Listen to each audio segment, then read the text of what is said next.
विशुद्ध प्रेम से बढ़कर कोई गुण नहीं होता। इसमें कितनी सच्चाई है। प्रेम सबके हृदयों को जोड़ने वाला एक दिव्य गोंद है।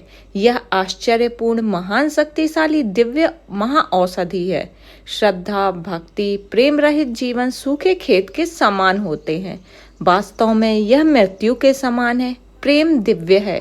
यह पृथ्वी पर सबसे बड़ी शक्ति है जिसका विरोध कहीं नहीं किया जा सकता। एकमात्र प्रेम ही मनुष्य के हृदय को जीत सकता है। यह शत्रु को अपने अधीन कर लेता है, वन्य पशुओं को साथ भी लेता है। इसकी शक्ति असीम है, इसकी गहराई अथाह है, इसका स्वरूप अचित्य है और इसका महत्व अवर्णनीय है। हमें निस्वार्थ सेवा, महात्माओं के साथ सत्संग, प्रार्थना, गुरु मंत्र के जप आदि द्वारा विश्वव्यापी प्रेम को उत्तरार्थ विकसित करना है।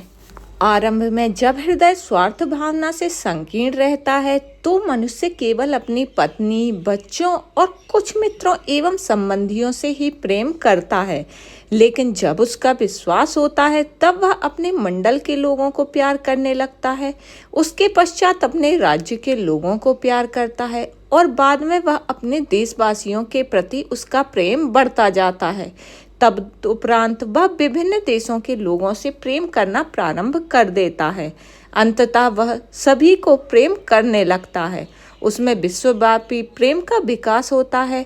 इस अवस्था में भेद की सारी दीवारें ध्वस्त हो जाती हैं तथा हृदय की विशालता अपरिमित हो जाती है। विश्वव्यापी प्रेम की बात करना तो सरल है, लेकिन जब आप उसे वास्तव में व्यवहारिक रूप देना चाहेंगे तो यह आपको कठिन प्रतीत होगा।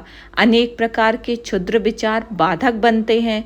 पुराने अशुद्ध संस्कार जिन्हें आपने मूलवश सृजन किया है वो रोड़े अटकाते हैं।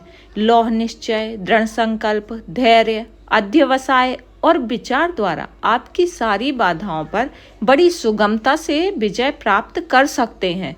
मेरे प्यारे मित्रों, यदि आप सच्चे हैं तो आप पर प्रभु की दया दृष्टि अवश्य पड़ेगी।